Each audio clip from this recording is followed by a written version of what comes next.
Great. Well, thank you, and thanks everybody for joining us this afternoon on this crisp December day. So a couple weeks ago, we were having a conversation about the changes recently with the Ontario Human Rights Commission and the impact that has created for the work that we do both in the college and the community. And so today we're just going to start with that. We have a look at the agenda today. I'm just trying to pull it up. There we go to the next slide. All right, so for our agenda today, we've done the polls, we're going to get to know you, and it's great to hear feedback about where folks are from. We're going to talk a little bit about Centennial College and the Centre for Students with Disabilities, who we are, the Ontario Human Rights Code with the new guidelines that were rolled out just in September on mental health documentation and accommodation. We're going to look at structuring accommodations for students with mental health issues, the impact of those changes, and we're going to hopefully get your feedback a little bit throughout the webinar. And then to talk about connecting students to appropriate supports on campus and a chance for question and answer at the end. We very much wanted to make today interactive because as it's called, Ask the Experts, but we think there's a lot of folks out there who are actually the experts, and so we'd like to get your feedback and input from around the province. So for the next slide then, just to put a little bit into context about Centennial College and who we are. Centennial College is Ontario's first public college, and we were established in 1966, primarily serving the eastern portion of the Greater Toronto Area through 4 and soon to be 5 campuses. We're actually opening an aviation campus called Downsview in 2018. So this year we marked our Centennial College's 50th anniversary. We opened our doors in 1966. Our institution was the first of its kind established in Toronto and the province as part of the community college movement in Ontario. It was envisioned that a network of public colleges to help the province become more competitive and increasingly technological world. And 50 years later, here we are, very technological. So first we opened our doors in 1966. We had 16 full-time programs. Fast forward to 2016, we now offer 145 programs in business, legal studies, engineering, technology, applied science, hospitality, tourism, culinary arts, communications, community health studies, transportation, and liberal arts. So today, the college is enrolling about 20,000 students in full-time and 20,000 part-time learners annually.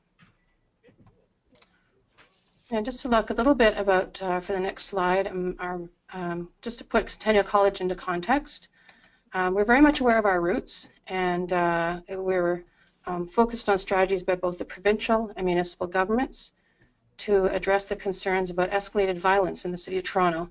Centennial is immediately located in 6 of the 13 priority investment neighborhoods. And with a little stretch, you can see that we're in about 8 out of 13 priority neighborhoods. And we're also very much situated in underserved neighborhoods around the city. So as you can see on the map, the 5 dots show where our different campuses are. The red areas show sort of areas where it's known as priority neighborhoods, and the yellow are sort of underserved neighborhoods. Okay, so there was a couple of reports that came out, and at a municipal level, there was several strategies that unfolded on making the city safer and providing services to underserved and priority investment neighborhoods. Okay, so just for the next slide, just to talk a little bit about who we are at the Centre for Students with Disabilities.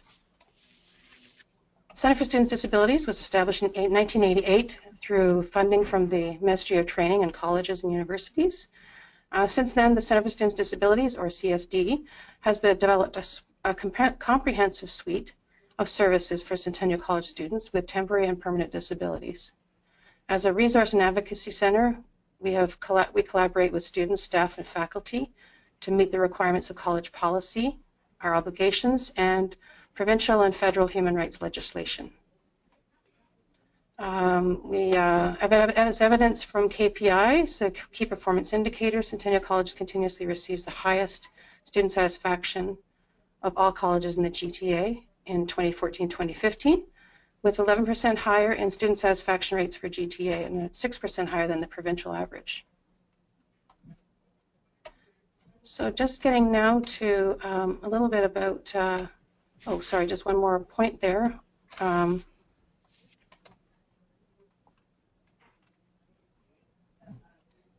Along with the CSD growth, we have increased our complexities in accommodating students' needs. The CSD answers the sophisticated forms of supports by providing disability counseling, assistive technology, learning strategies, testing services, and resources. So just to the next slide, if we could. We're looking now at students with disabilities, and sort of what you're seeing on your screen is a graph of sort of the four students by disabilities, but the four top disabilities. Sorry, I'm just having a little problem getting my slide. There we go. So as the slide shows, these are students that are registered with the Center for Students with Disabilities by common disability types. These are the top four. So as you can see, the green bar is the green bar is learning students with learning disabilities, and ADHD under the blue bar. But as you can see with the red bar, which is students with mental health issues, just in the last 4 years, we've doubled in the number of students that are served by the CSD, by the Center for Students with Disabilities here at Centennial College.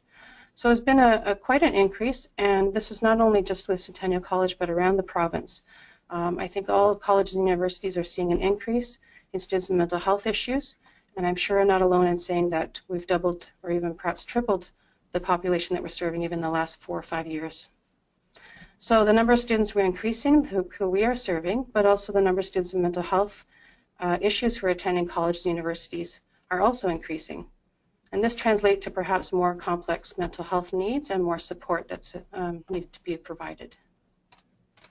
So just to go now to the guidelines set up by the Ontario Human Rights Commission. And we're going to go through, so those folks who work in disability services already will know these guidelines. So we'll just go a little bit to the next slide then. The new guidelines came out in 2016. And this was the Ontario Human Rights Commission who determined it was discriminatory for post-secondary students to be required to disclose their mental health diagnosis in order to register for mental health accommodations and supports. So out of that, all colleges and universities were instructed to change their mental health documentation guidelines and their accommodation policies. So 6 guidelines were developed by the Ontario Human Rights Commission for all colleges and universities to follow. And there were a number of recommendations suggested. One of the documents you have there to the right side of your screen is called Academic Accommodation Recommendations. We also refer to that quite commonly as the Condra Report. It was developed by Mike Condra after quite a bit of research. So you can click on that for more information after the seminar. So if we just go to the next slide then, regards to disclosing. So this is the first guideline. It was found when Mike Condra completed his report that 70% of students were already had already had a mental health diagnosis before entering post-secondary education. However, the remainder, the 30%, were diagnosed after they started their studies. So, of course, there are several reasons for the research. But the research has found that stigma was one of the major reasons why students didn't disclose their mental health information. So the impact, so the Ontario Human Rights Commission felt that it impacted a student's autonomy, their dignity, and deterred students from requesting accommodations.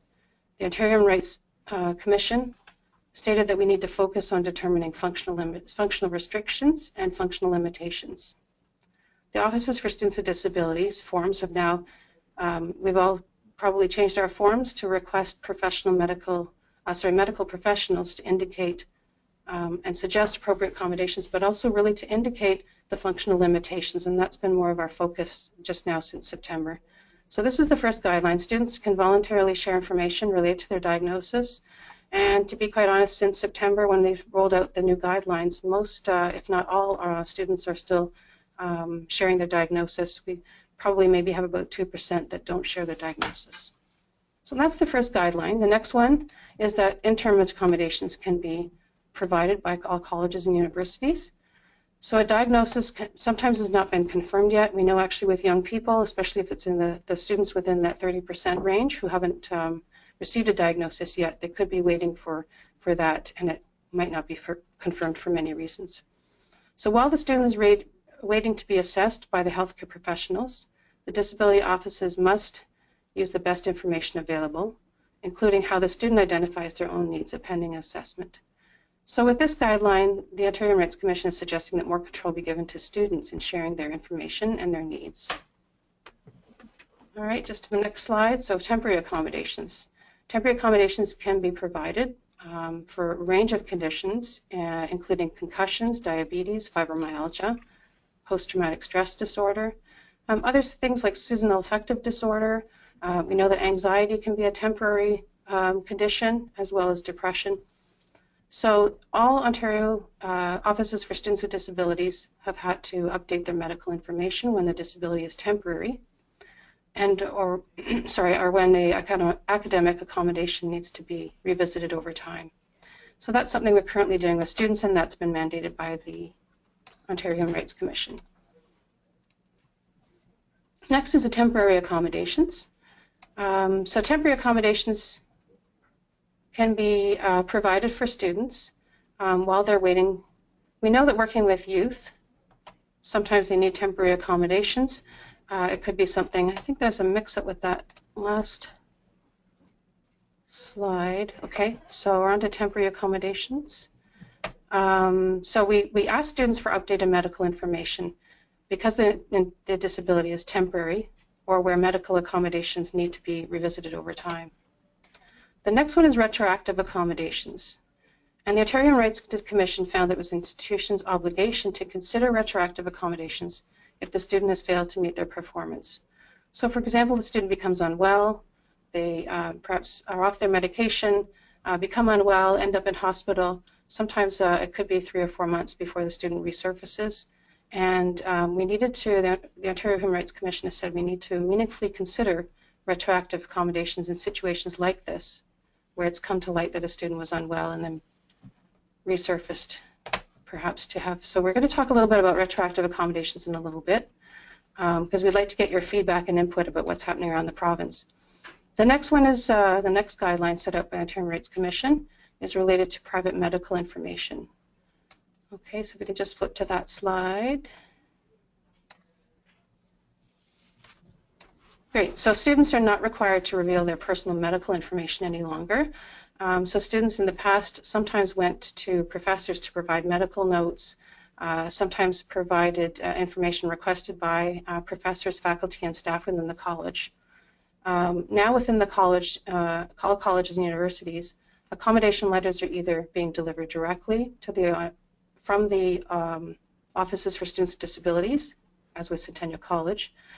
We provide the students with the option to have their accommodation letter delivered directly by the student, by the Office of Students with Disabilities. So this has been one change. Even just happened last week that a professor said they would like a letter from the student, and they were reminded that with the new changes, the students actually provide the letter now to the to the Office of Students with Disabilities, and not directly to the faculty themselves. So that's been a bit of a learning curve for faculty. And the next one, the next guideline, is just that we need to make this known to students. We need to have clear policies in place, which most of us, actually all of us, had to do before September the 6th to bring our policies in line with the new guidelines. They needed to be improved awareness about and the communications available of the services and supports available at Centers for Students with Disabilities. There needs to be some training for faculty and staff on mental health and the faculty's role.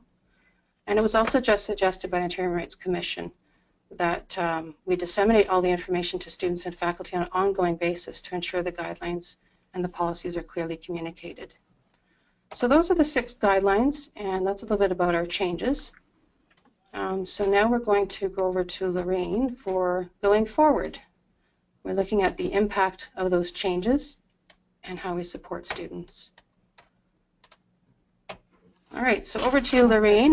Lorraine's joining us by phone, but I don't think that we have a webcam picture. I have an old computer that doesn't have a camera built into it. Shucks. So hello, everyone. I'm assuming you can hear me. I don't see anything here that says I'm talking, but you can hear me? You loud and clear. Okay, yes. Thank you. Okay. So, excuse me. So part of what we're addressing here today is the impact of the changes. So what I'd like to do is go through the process of how we structure accommodation and how the changes are incorporated into that structure, and see what the impact has been from our perspective, and hopefully we'll have time at the end to hear how others have been impacted as well. So, oh, am I doing my slide now?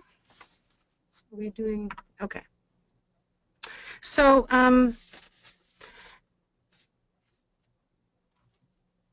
connecting, in terms of connecting with the Center for Students with Disabilities or Accessibility's office, or, you know, everybody has different names. So I'm going to pretty much call it CSD, but you understand what I mean, I hope.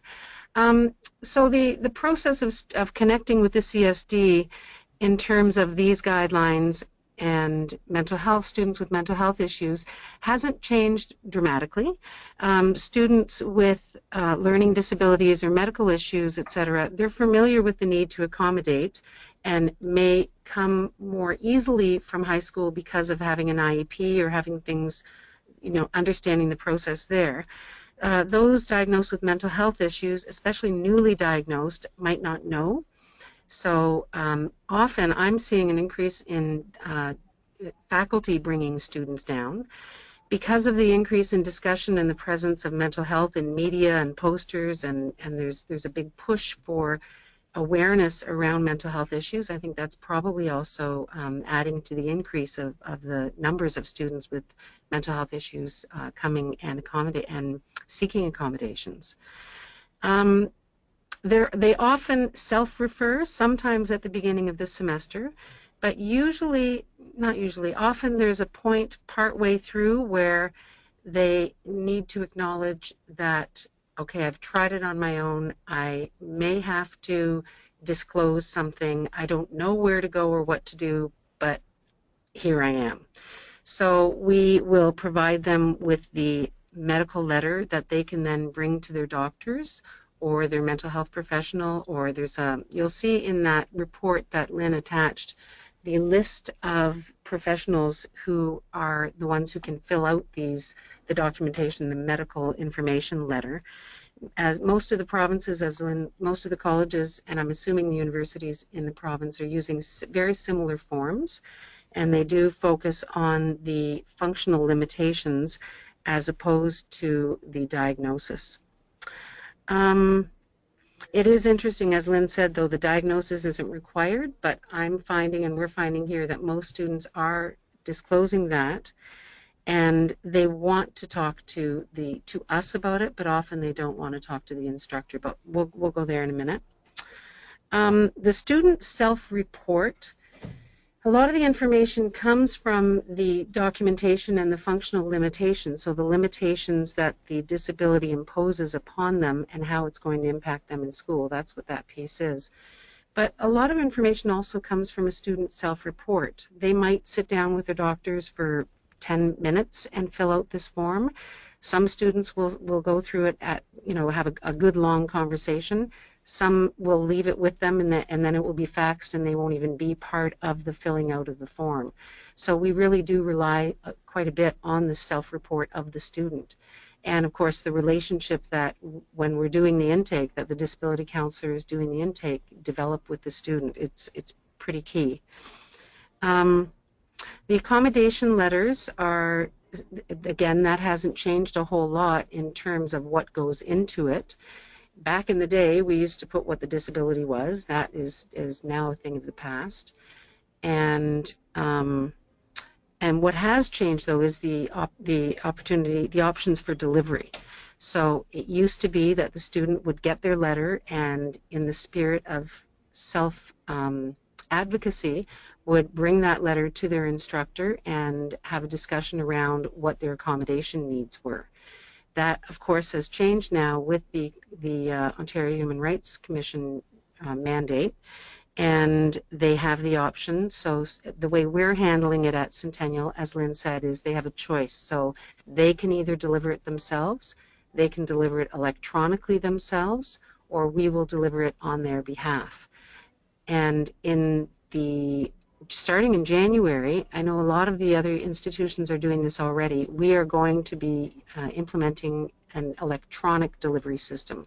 So most of the students, probably about 70%, will be able to just go through their My Centennial portal and bring up their accommodation letter and send it off to whichever instructors they want to receive it. So that's the most accessible and one of the biggest changes that we're finding in terms of the accommodation letter. And the ongoing discussion of accommodation arrangements, again, that hasn't changed a whole lot because that's always been part of how we operate in the Centers for Students with Disabilities at all the institutions. Anything that changes, they come to us in the Center for Students with Disabilities, and if there's issues or changes in their medical situation or their mental health situation, then we would have a discussion, and if there's any accommodations that need to be changed based on that, then those will be made. One of the things, just in terms of, sorry, I'm just reading my notes. In terms of the accommodation letter going to the faculty, one thing that I'm finding, in terms of one of the changes is that we, as the Center for Students with Disabilities or the disability counselors, the center, one of the recommendations in the report is that we can have that ongoing discussion with the faculty to talk about what accommodations are needed. That is part of the recommendations. But we're finding that, certainly I'm finding that students want to have those conversations, and that they for the most part, they'll either do it from the beginning, or if they want us to send out the accommodation letter on their behalf, they're comfortable and they want us to make that link. But in terms of having the discussion, they want to be able to do it themselves. So we're not finding, we're giving the options to every student who comes in with a mental health issue, but we are not finding that there's a lot of people who are wanting that. They want to be able to do that. So as before, part of our work is teaching, discussing, looking at the pros and cons, which we'll get into later, of having that discussion and being able to negotiate their own accommodations. So, on to the next slide. So, excuse me, I've listed quite a few of the standard accommodations that students with mental health issues are using. I'm not going to go through them. You're welcome to read them as I'm chatting.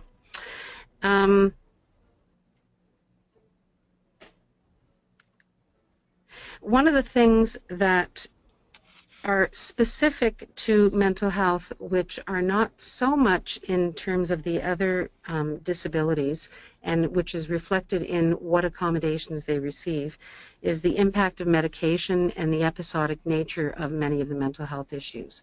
So, you know, some of those that are on the list, for example, may occasionally miss class. So a student may be rolling along and go for several weeks and not have any issues, and then hit a wall, have an episode, and may have to miss some classes. So if it's in their accommodation letter from the beginning, and part of that statement is that they may occasionally miss class, but they will ensure to maintain contact with the instructor and make up any work that's missed, or make arrangements with the instructor to make up that work. So some of them are more specific to some of these issues, and specifically the episodic nature of many of the mental health issues. So I'm going to give you an example that was actually in the report. There was an accommodation request that there was a student, the nature of a student's disability prevented them from working 12-hour shifts. So this was part of their internship or maybe a co-op placement. And the student asked to work fewer hours. So the request was initially rejected, but then they worked it out. And this is part of the what's the most important part of what we do, I think, is those finding creative ways and working collaboratively with the student and the instructor to figure out how can we make this work.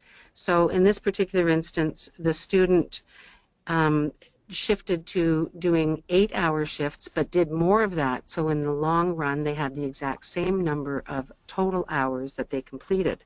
So the question is, can a student get the same amount of learning in that 8-hour shift? And the answer is yes, but they do more of the shifts. So that's the kind of negotiating you need to do. I had one student who, because of her medication and her disability, mornings were very difficult for her.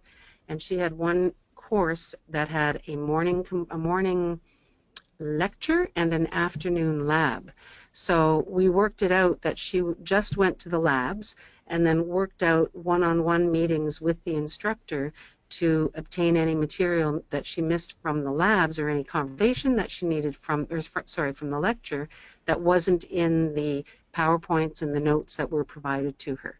So it's a lot of it is just thinking outside the box to come up with the other kinds of accommodations than what the more standard ones are that are here. So I'm also curious to see what other people are doing for accommodations or supports that might not be on this list. If you want to jot them down as we're working through the rest of the presentation, that would be really interesting, certainly for me to see, and I think it would be something that we could share. I think everything that is written, can everybody see? Is that right, Shafiq? Yes, so we can actually put something in the chat so people can respond back to the questions that you're asking in the chat function. Okay, great. And for our attendees in your GoToWebinar control panel, that's the last drop-down menu at the bottom. Okay, so I'll just move forward, and if anybody has any other accommodations or supports. I do want to say one thing related to the last bullet point, if on OSAP. So I'm thinking particularly for the people who are not part of the Center for Students with Disabilities. If a student with a permanent disability is on OSAP, they may be eligible to access funding from the Bursary for Students with Disabilities. And there's a certain amount per year that's available for students to access services, equipment, supplies related to their disability and to their school. So, for example, if somebody has a back issue, they could get an ergonomic chair, but if somebody with a learning disability would not be able to use the bursary for an ergonomic chair.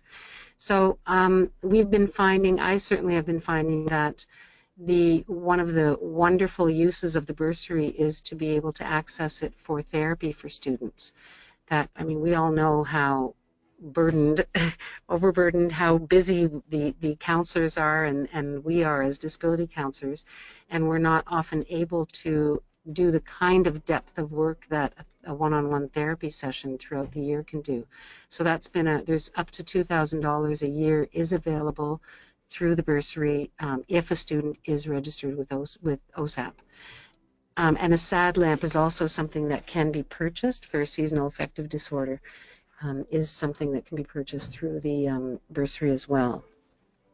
So, on to the next slide. In terms of the changes to the OHRC guidelines, or that the OHRC guidelines have made the impact of the changes to how service is provided. Many of the suggestions were already in place. I'm a member of we're all members of the College Committee on Disability Issues, so it's a collective of all of the disability service providers across the province, and my understanding from pretty much all our conversations there is everybody has been already giving temporary and interim accommodations. This formalized it, and it also requires us to state publicly that is an option for people to have. We've also been occasionally doing retroactive accommodations on a case-by-case basis, sometimes for medical issues, sometimes for mental health issues, as Lynn explained before. So some of the changes that are happening based on the guidelines, the diagnosis optional is one piece that is definitely a new thing. on a pros and cons level, the pros of the diagnosis being optional is, and the reason they did it, is that students may be more likely to register if they don't have to disclose. Our experience has been that students are, as Lynn said, are totally comfortable in disclosing specifically to the disability counselors or on their documentation, but many of them do not want to faculty. But many of them do. I've had a lot of students who have been brought down by faculty because they've had those conversations. And I've been in the room here with faculty who've said, yeah, I've been through it myself. I know what you're going through. So it's a really wonderful opportunity for taking away the stigma that goes along with mental health issues. That's one of the cons that I see is that it may reinforce the stigma that surrounds mental health by making it optional. I wonder if the message can be perceived that, oh, if the diagnosis is optional, maybe there's something wrong with saying what my mental health issue is. So I think that's one of those beautiful conversations that we get to have with the students in light of this change, and when we're doing our intake and when we have those conversations with them, is talking about the stigma and where they sit with that and how comfortable they are with that. And we feel that the most powerful way that we can provide that service is to recognize that they have the choice there. So the second point was students versus the CSD informing the faculty. So that's the piece around the accommodation letter going out. The students in the past were required to self-advocate, and they were required to give the letter themselves. It's now optional. So in terms of the pros of this change, privacy is maintained. They're not stigmatized for mental health issues. The cons, is there a possibility that they're decreasing shame for themselves and educating others? That's, again, that piece again.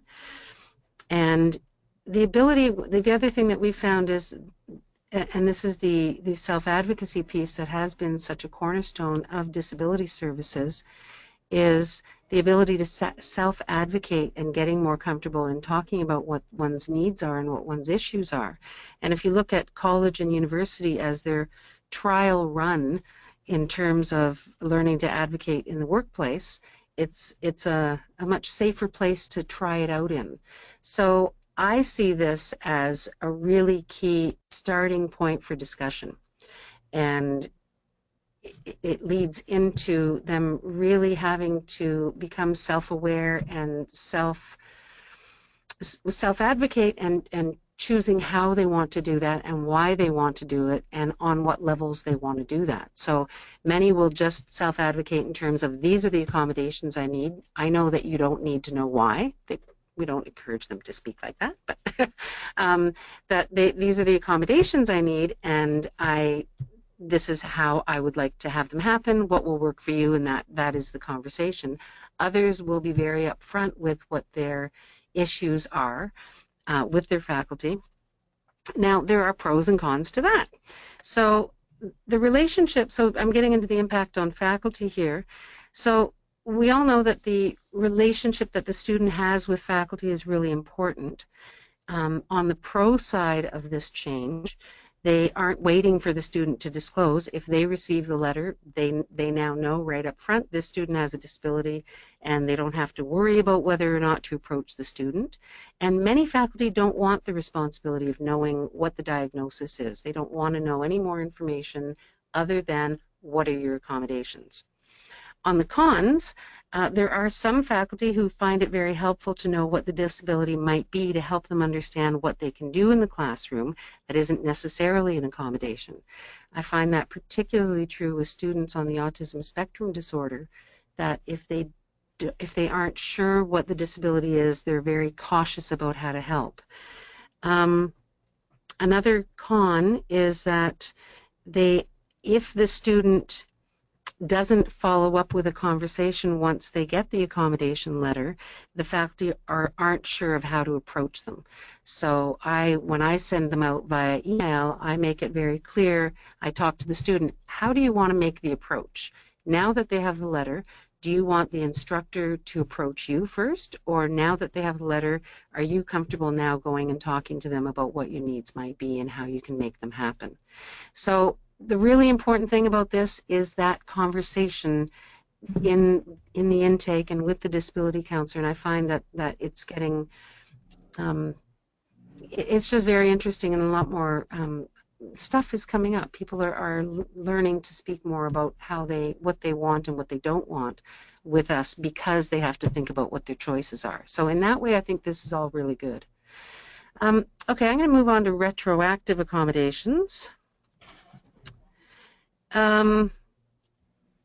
There's lots of confusion around the guidelines, because we've had, when we've done some of the faculty talks here, there's been a lot of, what do you mean I have to go back 2 years ago and give the student the accommodation? I didn't know any.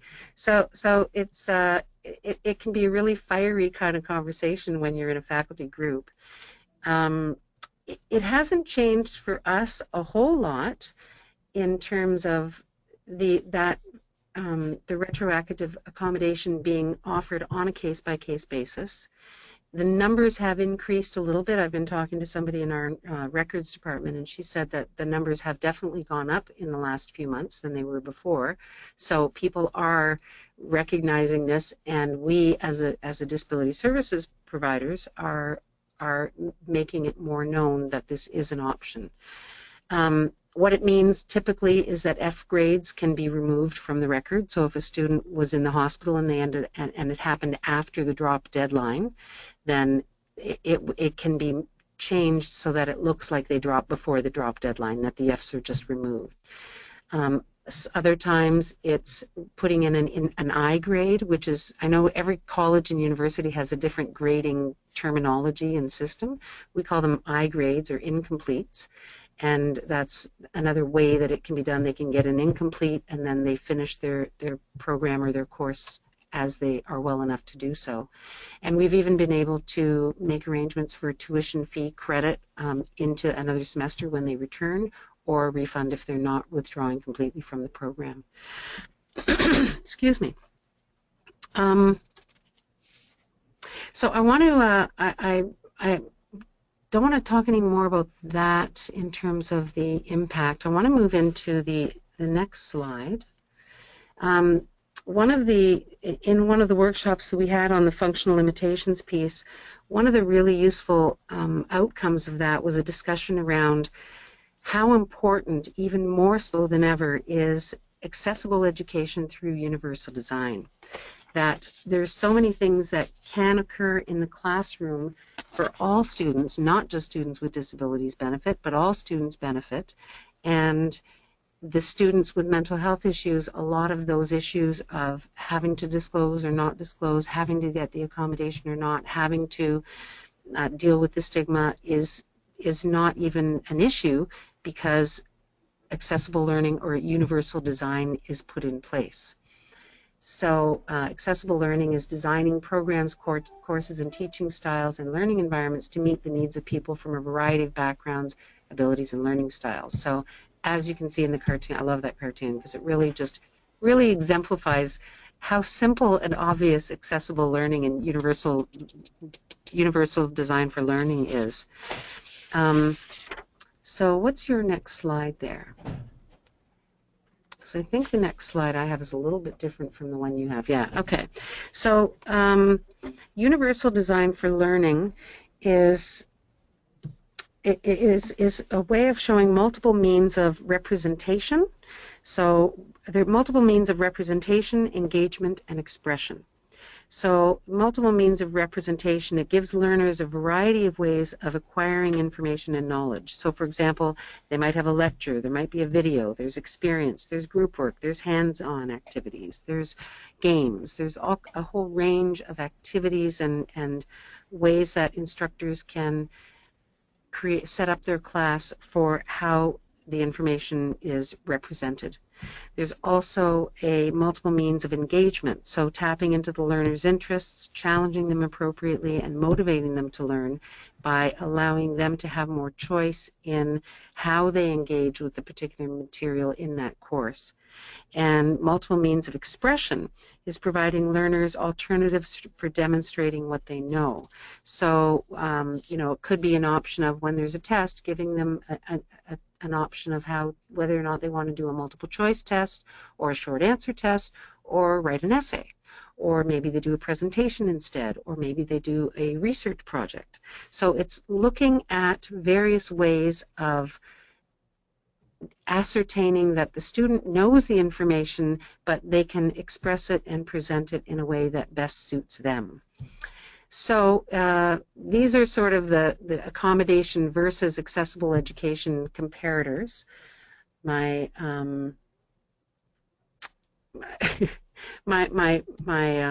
formatting on this, it's like it's crooked on the slide, you see, I know, but they do line up. So I think that's it for universal design. And the bottom line around the universal design is that everybody benefits from creating a universally designed classroom and a universally designed program. So these changes would only, the OHRC changes would only benefit by more and more colleges and universities incorporating and embedding universal design into their programming. So the other really key thing here is, in our role in the next slide, is connecting students to appropriate supports on campus. So again, connecting with the CSD and accessibility services early. So I say not better than registering early in the semester is registering before the semester starts, when that's possible. Connecting early and finding out what documentation is needed, connecting with the Center for Students with Disabilities to find out what documentation is required and getting that done before they meet with the disability counselor or the intake advisor, or whoever does that role in each institution. And staying connected is really, really crucial. The most colleges, I'm not sure about the universities, but I know most colleges have some sort of transition programs. They all began out of a project called LOFT, and they initially started as learning disability programs, but it's now expanded to all disability groups, and they happen anytime from throughout the year. Many of them are in the summertime, but they're transition programs for all students with disabilities to understand and start to learn about what some of the differences are between high school and college and what to expect when they get into a post-secondary institution. And key is to visit the college or the university website for the requirements and find out what it is how they structure their transition programs, how they structure their accommodation and letter sending out, and etc. So the services, there's internal and external services that we often are connecting students to. We really work hard at working collaboratively with faculty, with counseling, with security, encouraging students to connect with other students through clubs, etc. And we do a lot of connecting students with external organizations like Good to Talk, Canadian Mental Health Association, and other community organizations. So we see that very much as integral to what we do. So, Lynn, back to you. Great. Okay. Thanks, Lorraine. So we'd like to open it up to have a little bit more of a conversation in the last few minutes, about 10-15 minutes left. But I think for key messages for today's webinar, provincially we're seeing that more and more students with mental health issues are attending colleges and universities, and that's great, wonderful, and certainly a big part of recovery. Services and supports need to be in place early for the students to be successful. We know that's been proven, and there's some wonderful, great programs at each college or university for transitioning students in. The new guidelines for the Ontario Human Rights Commission are not new per se, but there have been some changes to the ways that we're providing services, and certainly some nuances that are coming up.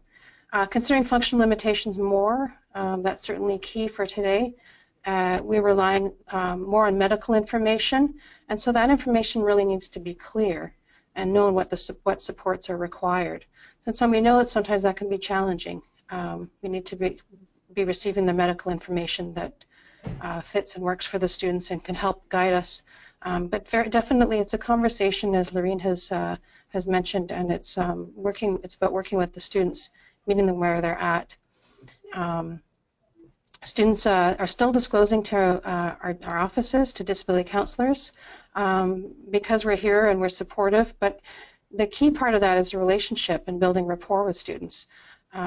So that's maybe, and I know that's not all around the province. We can talk about that, what other disability services are finding. Advocating for the student is happening more and more. Advocating for the student versus promoting self-advocacy. And I know those are two different camps, as Lorene had mentioned. Students sometimes like to advocate for themselves, or perhaps have the offices or the CSDs advocating for them. And finding alternative ways for students to complete assignments is important and key. It speaks to universal design, and it really needs to be the way we're heading. A structured accommodation so the students can be successful is just so very important.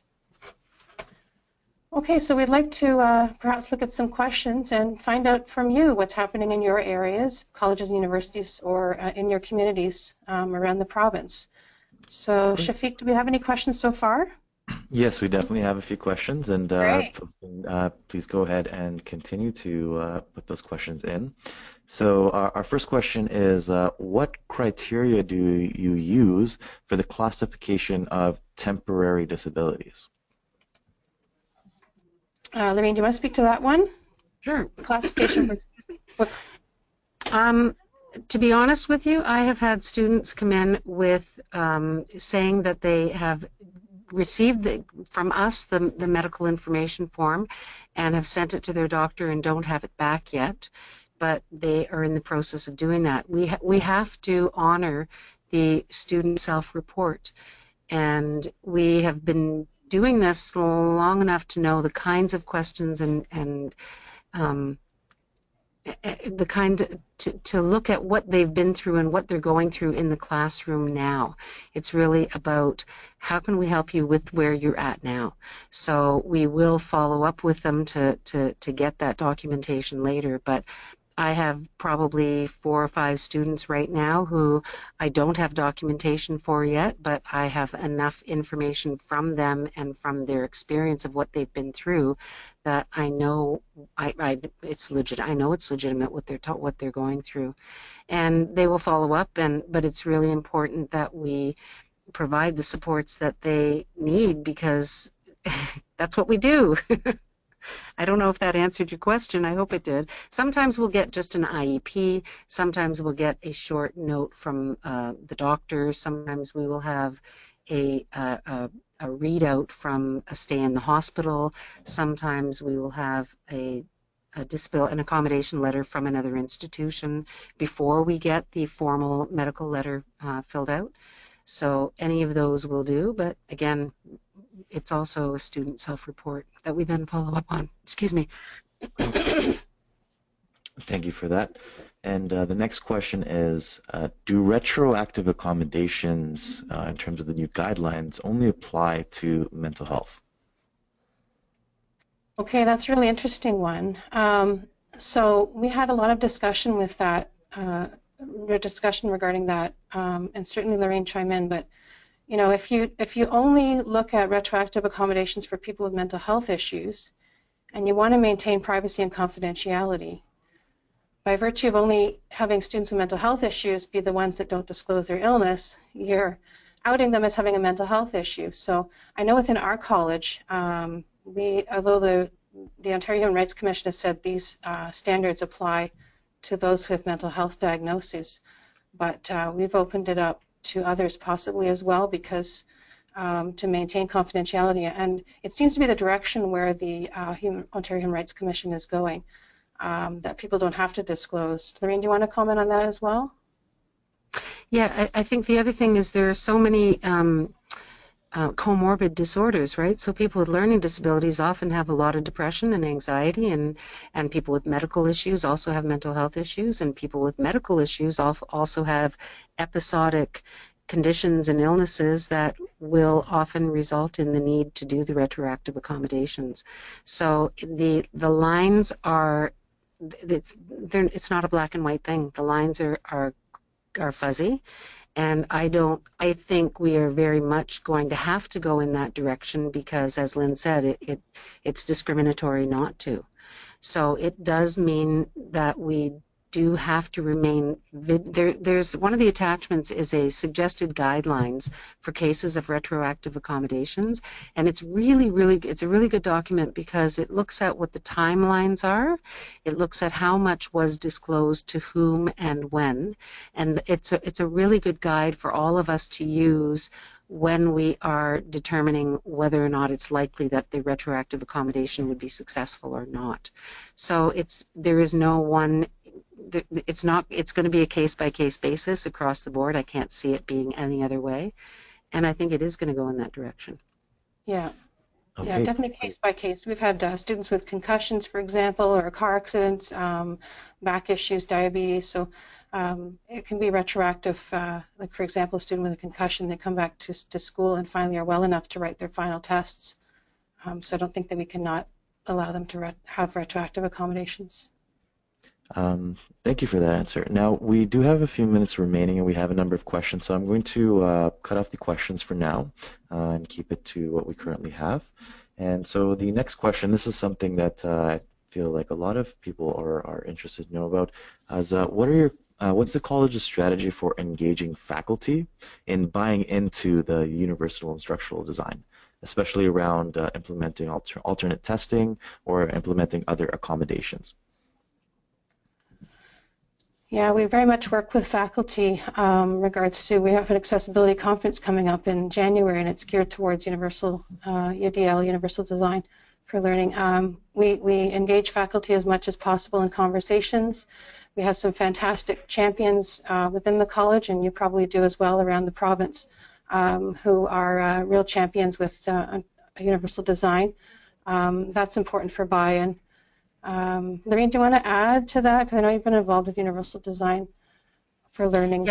Yeah, we have done some training. There's been several training sessions throughout the college over the years.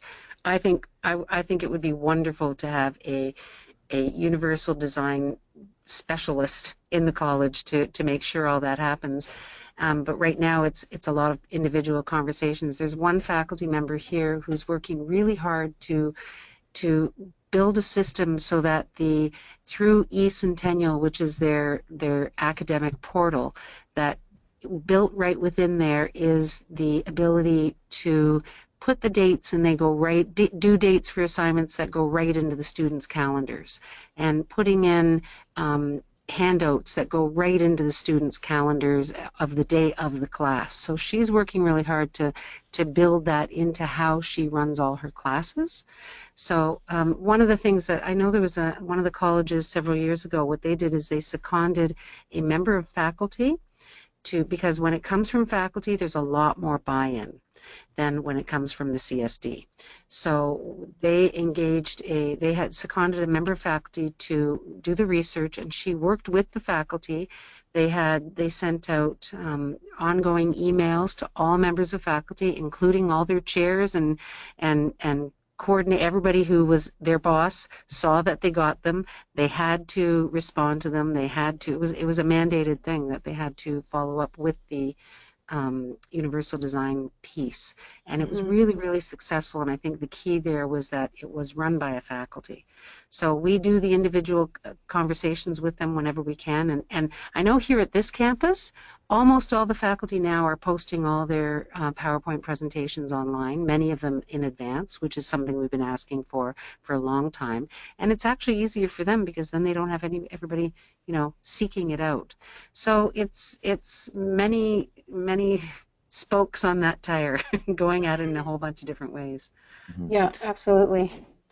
Now, speaking about many spokes, this is an interesting question. Now, the question is in relation to clinical placements, but I feel like it could be applied to other placements as well.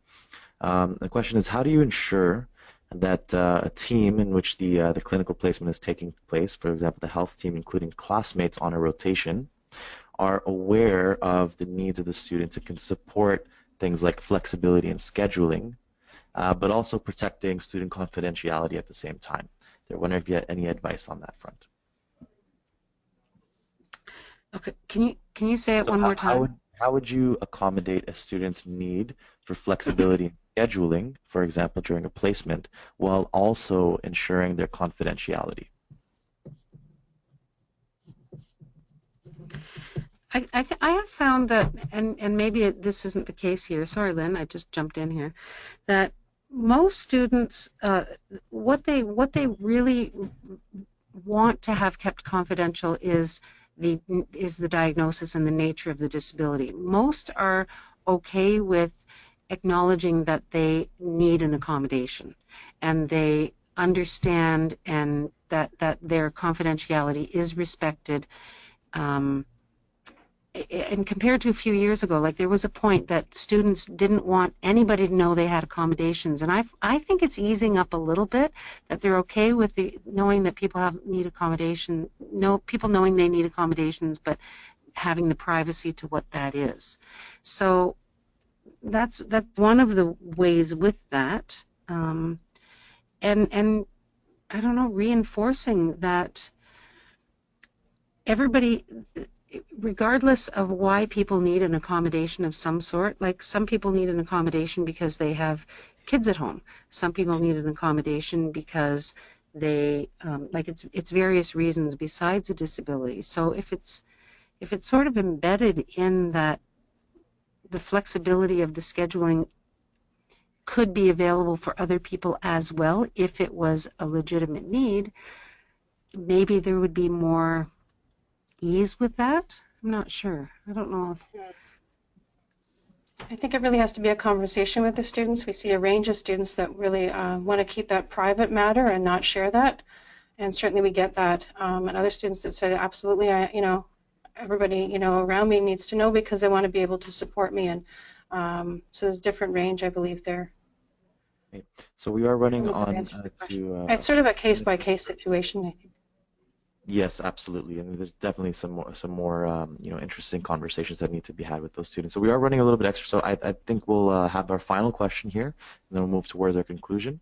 So the question is, the Ontario Council of University Libraries has been collaborating on a number of accessibility projects with OCLS College's Accessibility Committee. What role do you see libraries playing in the coming years to extend their support in this area? Well, very good question. Definitely with documents and with alternative formatted documents, and working together with library services. We hear a lot from the library services folks for students coming into the libraries. It's a social place now. Sometimes the students will use the private rooms for testing, for studying. So it's a place where there's opportunities for collaboration for sure. Lorraine, do you want to add to that? Well, again, like with all the other situations, what's key is the conversation and the communication. Our library, they're really active in our accessibility team here, and they have, within the library, they've put accessible computers, they have flexible time and scheduling and stuff. So I think I see them playing the same kind of role as faculty, as all the departments within the college play, because the collaboration is what is the most important thing to make work for students. Yeah.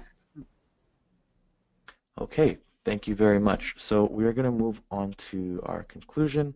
So on the slide here, as you can see, there is contact information for both Laureen as well as Lynn. And so please feel free to get in touch with these two. And if you did have follow-up questions, you can feel free to visit our website. There are a number of resources and information and other useful items that are available on the Campus Mental Health.ca website, as well as our online toolkit, which you can find on the homepage once you visit our website there. As I mentioned before, this webinar was recorded, and we will make a recording of this webinar as well as with the slide decks available on our website, campusmentalhealth.ca, by the end of this week. If you had any other questions or comments, please feel free to send me an email at saziz@campusmentalhealth.ca. That's it for us today. Thank you very much to our presenters, Lorene and Lynn, for joining us, and thank you to all of our participants. Thank you so much Thank for you. the opportunity. Yes. Take care, everyone.